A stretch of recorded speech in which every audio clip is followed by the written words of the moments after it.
chapter 5, class 11. The chapter name is birth. Okay. The main characters are, the first is Andrew Manson, Edward Page, Joe Morgan, Susan Morgan and Christine. ये 5 लोग इसके main character हैं. Mainly जो Andrew Morgan है, Andrew Manson है, ये doctor है, और एडवर्ड पेज ये मेन डॉक्टर है जिसके अंडर में काम करते हैं एंड्रयू मैनसन. ठीक है. हमारी स्टोरी स्टार्ट इससे होती है कि जो सुसैन और जो है ये हस्बैंड वाइफ है. जो मॉर्गन की वाइफ है सुसैन मॉर्गन, जिनका कोई बेबी नहीं है और काफ़ी सालों से कोई बेबी नहीं है. फर्स्ट टाइम ऐसा हुआ है 20 सालों बाद कि जो सुसैन मॉर्गन है क्या कर रही है, कंसीव करने जा रही है. मतलब इसकी पहली बेबी अब होने वाला है. लास्ट टाइम बिल्कुल चल रहा है. ठीक है. और होता क्या है कि ये इन्हें हेल्प की ज़रूरत होती है क्योंकि सभी को पता है कि बर्थ के टाइम ज़्यादा कॉम्प्लिकेशंस आ जाती हैं, डेथ हो सकता है एक लेडी का. और मोस्टली आपको पता होगा कि हमारे इंडिया में अगर आपने रेशियोज चेक किए होंगे तो जो लेडीज़ होती हैं, स्पेशली जो प्रेगनेंट लेडी, 70% जो लोग होते हैं उनकी डेथ ऐसे ही हो जाती है बर्थ के time, during giving birth to a baby, क्योंकि बहुत ज़्यादा पेन होता है, अनबियरेबल पेन होता है. तो इतना कॉम्प्लिकेशन है. 20 साल बाद एज भी उनकी ज़्यादा हो चुकी है और वो माँ बनने वाली है. उस वक्त उन्हें हेल्प की ज़रूरत होती है एक अच्छे डॉक्टर की. ठीक है. होता क्या है, जो मॉर्गन जाते हैं हेल्प के लिए एंड्रयू मैनसन के पास, जो कि काफ़ी ज़्यादा अपसेट होते हैं, बहुत लेट से घर आते हैं क्योंकि ये एक डॉक्टर है, जाहिर सी बात है, और असिस्टेंट के तौर पे काम कर रहे हैं जो मेन डॉक्टर है इनके अंडर में, एडवर्ड पेज के अंडर में. ठीक है.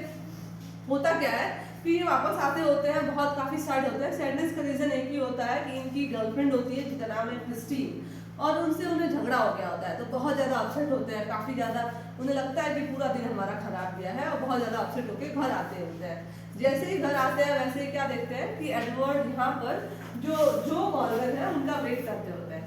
तो जो मॉर्गन जैसे ही देखते हैं डॉक्टर को बोलते हैं, डॉक्टर मेरी वाइफ को आपकी ज़रूरत है, उनको आपकी हेल्प की ज़रूरत है, प्लीज़ हमारी हेल्प कीजिए. तो क्या होता है कि ये बोलते हैं ठीक है आप वेट कीजिए, हम सामान लेकर आते हैं. सामान से रिलेटेड है कि सभी को पता है कि डॉक्टर के पास एक बैग होता है, राइट, और उस बैग में बहुत सारी ऑपरेशन वाली चीज़ें रखी होती हैं, कुछ मेडिकेशन की चीज़ें रखी होती है जो अर्जेंसी में हेल्प होता है उनका. अगर ट्रीटमेंट करना हो तो बैग में सारी चीज़ें होती हैं जिससे एक पेशेंट का ट्रीट किया जा सकता है. तो कहते हैं ओके वेट, हम अपना बैग लेके आते हैं, और वो बैग लेकर आते हैं अपने घर के अंदर से, दोनों ही साथ में चले जाते हैं. किस एड्रेस पे जाते हैं? एड्रेस होता है नंबर 12 बेलना टेरेस. ठीक है. इसी एड्रेस पे जो मॉर्गन का घर है, और दोनों एक साथ गाड़ी से निकल पड़ते हैं. जैसे ही जो मॉर्गन का घर आता है वैसे ही वो लोग उतरते हैं गाड़ी से. जो मॉर्गन बाहर ही रुक जाते हैं और डॉक्टर को अंदर भेज देते हैं, घर के अंदर भेज देते हैं कि आप जाइए, मुझे आप पे पूरी तरह से ट्रस्ट है कि आप क्या करेंगे, आप मेरी वाइफ का अच्छे से ट्रीटमेंट देंगे. ठीक है. और वो अंदर की तरफ नहीं जाते हैं. यहाँ पे 2 चीज़ें हमें सीखना है. अंदर नहीं जाने का रीज़न पहला है हेसिटेशन, दूसरा है डर. हमेशा होता क्या है कि हम अपनों को खोने से डरते हैं. अगर अपने पेन में है तो हम उसे बियर नहीं कर पाते, हमें उनसे ज़्यादा तकलीफ होने लगती है. आपको पहले से पता होगा कि आपके जो पेरेंट्स हैं, आपने देखा होगा कि अगर आप बहुत बीमार हो, आपका ट्रीटमेंट चल रहा है, सर्जरी चल रही है, इंजेक्शन लग रहा है या कुछ और हो रहा है, कोई भी तरह से ट्रीटमेंट उनके सामने तो वो बर्दाश्त नहीं कर पाते, तुरंत वो बाहर चले जाते हैं.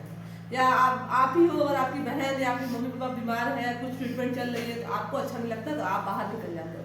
मुझे भी याद है, हम भी बहुत छोटे थे जब, और हमारा इंजेक्शन लगता था, मैं इंजेक्शन से बहुत डरती थी. तो मेरे पापा मैं खूब चिल्लाती थी इंजेक्शन के टाइम. मेरे पापा कहते थे कि डॉक्टर मुझे ही इंजेक्शन लगा दो, इसे छोड़ दो प्लीज़.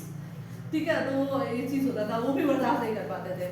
एक बार हमारा क्या होता, टूथ निकाला जा रहा था, टूथ मेरा डीके हो गया बहुत ज़्यादा, यहाँ पे चॉकलेट खाने की वजह से ख़राब हो गया था. डॉक्टर ने बोला इसे निकालना ही निकालना है बिल्कुल.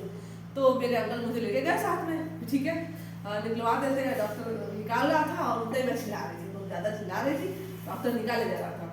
फिर मेरे जो अंकल है इतना तेज डॉक्टर को गुस्सा है कि तुम्हें जल्दी नहीं कर पा रहा हो, देख रहे हो मेरी बेटी को कितना ज़्यादा पेन हो रहा है, और डॉक्टर पे चिल्लाना स्टार्ट कर दी है. डॉक्टर कह रहा बेटी जो खेत तो है नहीं, जो फावड़ा लिया और उसको निकाल दिया बाहर से, है तो दांती इसका जड़ बस गया, इसका तो थोड़ा सा टाइम लगेगा. तो उनकी घबराहट और बेचैनी से वो तुरंत अंदर से बाहर निकल के चले गए. तो थोड़ी थोड़ी जो हमारे लाइफ से जो हम इवेंट्स को जोड़ सकते हैं कि यही रीज़न है यहाँ पे जो मॉर्गन अंदर नहीं है, बाहर ही रुकते हैं, क्योंकि हम लोगों से जुड़े होते हैं, स्पेशली अपनी फैमिली से जुड़े होते हैं. जब वो पेन में होते हैं तो हमें लगता है कि हमें बहुत ज़्यादा पेन हो रहा है, हम उस चीज़ को बियर नहीं कर पाते हैं. स्पेशली जो हमसे बहुत ज़्यादा क्लोजर वंस होते हैं, हमारे पेरेंट्स हो, हमारे भाई बहन हो, या फिर हमारे फैमिली मेम्बर्स हो. ठीक वैसे ही यहाँ पे जो मॉर्गन भी है, जो मॉर्गन अंदर नहीं जाता है, कहते हैं कि मुझे यहाँ पे ट्रस्ट है, आप अच्छा ही करोगे, बेटर ही करोगे, और ट्रस्ट दिखाते हैं और बाहर सिर्फ टहलते रहते हैं. जो बाहर का क्लोजेट का पार्क होता है ना, बाहर घर के बाहर वाला एरिया, वहाँ पे डालते होते हैं। जैसे ही अंदर जाते हैं डॉक्टर, वो देखते हैं कि उनकी एक लेडी बैठी हुई है, बूढ़ी सी लेडी है, ऑफकोर्स वो जो मॉर्गन की मम्मी होती है, एक नर्स होती है और लेडी होती है सुसैन मॉर्गन कमरे में। छोटा सा कमरा होता है, बहुत कम फर्नीचर्स वहाँ पे होते हैं।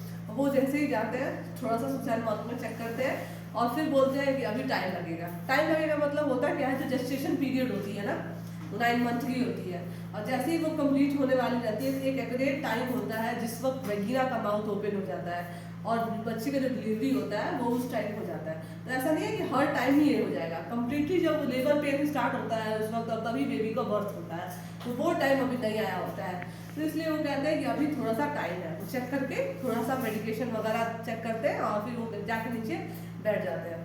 अब होता क्या है कि जो बूढ़ी लेडी है ना, जो मॉर्गन की मम्मी है और सुसैन मॉर्गन की सास है, उन्हें लगता है कि कहीं ऐसा ना हो कि डॉक्टर इतने कॉम्प्लिकेटेड टाइम में हमें छोड़कर चला जाए, क्योंकि मोस्टली क्या होता है डॉक्टर्स हमें बहुत टाइम नहीं देते। अगर आप डॉक्टर के पास जाते भी हो तो 5 मिनट्स के अंदर आपकी सारी प्रॉब्लम्स को सुनेंगे, वो लिख के दवा छोड़ देंगे।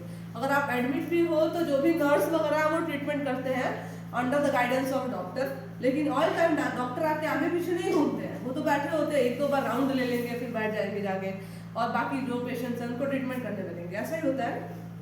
होता क्या है कि उनसे ऐसा डाउट होता है कि कहीं ऐसा ना हो, रात काफ़ी ज़्यादा है, मोस्टली मिडनाइट हो गया होता है, और मिडनाइट में हमें अगर चले गया फिर सुसान को कोई दिक्कत हो गई तो फिर हम दूसरे डॉक्टर कहाँ से अफोर्ड कर पाएंगे। और स्पेशली 20 ईयर्स के बाद एक लेडी जो जन्म देने जा रही है बच्चे को, काफ़ी वो भी एजेड हो गई है, एक प्रॉपर टाइमिंग मेडिकेशन के हेल्प से अगर हम जाने जाएँ कि प्रॉपर टाइमिंग जो बर्थ की होती है, जब एक औरत क्या करे जन्म देती है तो मेन टाइम एज जो हम कहेंगे ना, तो एज होता है 30 से 35, वो एक प्रॉपर एज होता है, उससे पहले ही हो जाना चाहिए, बच्चा वगैरह का जो भी प्लानिंग है वो हो जाना चाहिए। लेकिन आज के ज़माने में हम अगर देखते हैं तो जो लोग हैं मोस्टली अपने करियर बनाने में ही बिजी होते हैं, चाहे वो गर्ल्स हो चाहे वो बॉयज हो, सभी लोग करियर के पीछे भागते हैं। तो ये सारी चीज़ें जो कॉम्प्लिकेशन है वो कहीं ना कहीं इसकी वजह से फेस करनी पड़ती है, हमारी एज बढ़ जाती है और कॉम्प्लिकेशन भी बढ़ जाता है। तो सुसैन मॉर्गन का यही दिक्कत है, ये करियर के पीछे नहीं भागी है, लेकिन नेचुरली उन्होंने कभी कंसीव नहीं किया और 20 ईयर्स के बाद वो कंसीव कर रहे हैं। होता क्या है फिर, जो डॉक्टर है वो बैठते हैं तो जो मॉर्गन की मम्मी है वो उन्हें कहती है कि डॉक्टर आप बैठिए, मैं आपके लिए चाय बना कर लाती हूँ। उस वक्त जो जैसे ही वो बोलती है कि मैं आपके लिए चाय बना के ले आती हूँ, वैसे ही डॉक्टर भाप लेते हैं इस चीज़ को कि कहीं ना कहीं इन्हें डाउट है कि मैं इन्हें छोड़कर चला ना जाऊँ। तो वो उसे सेटिस्फाई कराते हैं, तसल्ली देते हैं कि भाई हम आपको छोड़ के नहीं जाएंगे, आप आराम से बिल्कुल पेशेंस के साथ रहिए, हम ऑल टाइम लास्ट तक यहाँ रहेंगे जब तक कि बेबी का बॉर्न नहीं हो जाता, बेबी का बर्थ नहीं हो जाता। और एक ही इकलौता वारिश होने वाला है उनके घर का इतने सालों बाद, तो सबकी होप जुड़ी हुई है, डॉक्टर से भी जुड़ी हुई है, गॉड से भी जुड़ी हुई है कि कुछ अच्छा कुछ बेटर हो जाए। दोनों ही बैठ के हलाओं के पास हाथ सेकते होते हैं, चाय पीते होते हैं, फिर जाते हैं डॉक्टर, फिर जाके चेक करके आते हैं कि कहाँ तक पहुँचा है। उसके बाद भी कहते हैं थोड़ा सा और टाइम लगेगा। जैसे ही वॉच में टाइमिंग चेंज होती है 2 घंटे के बाद कहते हैं अब प्रॉपर टाइम आ गया है, अब हम सर्जरी स्टार्ट कर सकते हैं, ठीक है।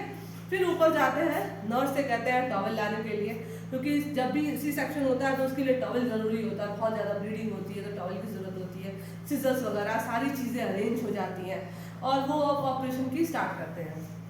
बहुत क्रिटिकल ऑपरेशन होता है, इतने सालों बाद बहुत ज़्यादा क्रिटिकल कंडीशन में बेबी बॉर्न होता है। लेकिन दिक्कत कहाँ से आ जाती है, जैसे ही बेबी पैदा होता है वैसे ही जो सुसैन मॉर्गन है उसका जो हेल्थ है पूरी तरह से डाउन हो जाता है, बीपी उसका बहुत डाउन हो जाता है, सभी के सभी शॉक हो जाते हैं कि कहीं ऐसा ना हो कि सुसैन मॉर्गन मर जाए। बहुत क्रिटिकल कंडीशन में होती है बेबी भी और सुसैन मॉर्गन भी। बेबी तो बिल्कुल स्टिल बॉर्न होता है, जो बेबी पैदा हुआ है वो बिल्कुल स्टिल होता है, बिल्कुल मरा हुआ बच्चा, तो सांस ही नहीं लेता होता, ठीक है। लेकिन पहले डॉक्टर समझते हैं कि पहले करना क्या है, प्राइवेसी देना है माँ को बचाने की, क्योंकि वो क्रिटिकल कंडीशन में है। तो जो बेबी है उसको वो किसको पकड़ा देते हैं, नर्स को पकड़ा देते हैं और कहते हैं कि पहले सुसैन को ही हम क्या करें, पहले इसको ट्रीट करें। तो उसको इंजेक्शन लगाते हैं, 2-3 इंजेक्शन लगाने के बाद आधे घंटे में थोड़ा बहुत उसका जो क्रिटिकल कंडीशन होता है उससे वो बाहर आती है, थोड़ा सा नॉर्मलाइज होती है। इसके बाद वो डॉक्टर पूछते हैं वेयर इज द चाइल्ड, बच्चा कहाँ है, नर्स से, और नर्स पूरी तरह से डर के मारे शॉक हो जाती है। क्यों, क्या रीज़न होता है, रीज़न ये होता है कि उसने क्या किया है, बच्चे को बेड के नीचे न्यूज़पेपर में लपेट के डस्टबिन में फेंक दिया होता है। जल्दी से वो झुकते हैं और झुक के खींच के निकालते हैं बच्चे को, वो जो उसका डस्टबिन होता है उसमें से बच्चा निकालते हैं, पेपर को फेंकते हैं और उसको साफ करते हैं। पहले बेबी को देखते हैं कि उसका जो पूरी बॉडी है बिल्कुल वाइट बॉडी होता है, पूरी तरह से वाइट, सांस नहीं लेता होता है, एकदम भी सांस नहीं लेता है, बहुत सॉफ्ट बिल्कुल सफल होता है, जैसे कॉटन होती है ना शायद उससे भी ज़्यादा सॉफ्ट होता है बेबी। उन्हें याद आता है कि उन्होंने एक बुक में पढ़ा था एक डिजीज़ के बारे में जिसका नाम होता है एफेक्सिया पेलिडा। ये ऐसी डिसीज़ होती है जब CO2 का एक्सेस हो जाता है, CO2 हमारा एक्सेस हो जाएगा, ऑक्सीजन की कमी हो जाती है, तो लोग क्या करेंगे, सफोकेट होकर सांस लेना बंद कर देते हैं। और एक बच्चे के साथ भी ऐसा ही हुआ है, सफोकेशन से इसकी सांस जो है वो ख़त्म हो चुकी है। और उन्हें याद आता है थेरेपी के बारे में, जो थेरेपी एक प्रोफेसर ने दिया था इस चीज़ को क्योर करने के लिए। तो उनके दिमाग में बस यही आता है कि उन्होंने प्रॉमिस किया है कि वो बच्चे को बचाएंगे, सुसैन मॉर्गन को बचाएंगे, उस लेडी से, उस ओल्ड लेडी से, प्लस जो मॉर्गन जो उनको बहुत ट्रस्ट करके बाहर वेट कर रहा है। इसलिए वो कहते हैं कि drink hot water and a cold water. तो 2 टब मंगाया जाता है, 2 टब में, एक में गर्म पानी एक में ठंडा पानी होता है। बच्चे को उठाते हैं कंटिन्यूअसली आधे से 1 घंटे, बस रिपीटेड ठंडे पानी में डालते हैं बच्चे को, फिर गर्म पानी में, फिर ठंडे पानी में, फिर गर्म पानी में, पूरी तरह से बिल्कुल तर हो जाता है पसीने से, उनके पूरे कपड़े से पसीना टप चुका रहता है। और इतने देर तक ये करते हैं, बार बार उसकी बॉडी को रब करते हैं कि कैसे भी करके उसके बॉडी के अंदर जान आ जाए, सांस आ जाए और बच्चे को ऑक्सीजन की सप्लाई मिले। उसके चेस्ट पे बार बार हाथ फेर फेर के उसके चेस्ट को दबाते हैं, उसके नोज को, उसके नोस्ट्रिल को, उसके पीछे बैक को पैट करते हैं। कई बार पूरे कई घंटे तक करने के बाद अचानक से क्या होता है, जो बच्चा होता है उसके छोटे से जो नोस्ट्रिल है ना उसमें से म्यूकस बाहर आ जाती है और बच्चा रोना स्टार्ट कर देता है। जो नर्स होती है वो बेहोश हो जाती है बिल्कुल कि ये तो मिरेकल हो गया, क्योंकि उसने क्या किया था, बच्चे को डस्टबिन में फेंक दिया था। और इतने घंटे की मुशक्कत के बाद डॉक्टर पूरी तरह से, पूरे पानी पूरा रूम हो गया होता है, वो पूरी तरह से भीग गया होता है पसीने से, तब जाके कहीं बच्चा सांस ले पाता है, रोता है, पहली क्राई होती है। और जो बूढ़ी लेडी होती है वो बस हाथ जोड़ के खड़ी होती है, गॉड को थैंक यू करती होती है, और डॉक्टर को भी, जिसने क्या कर दिया, एक मरे हुए बच्चे को जिंदा कर दिया है।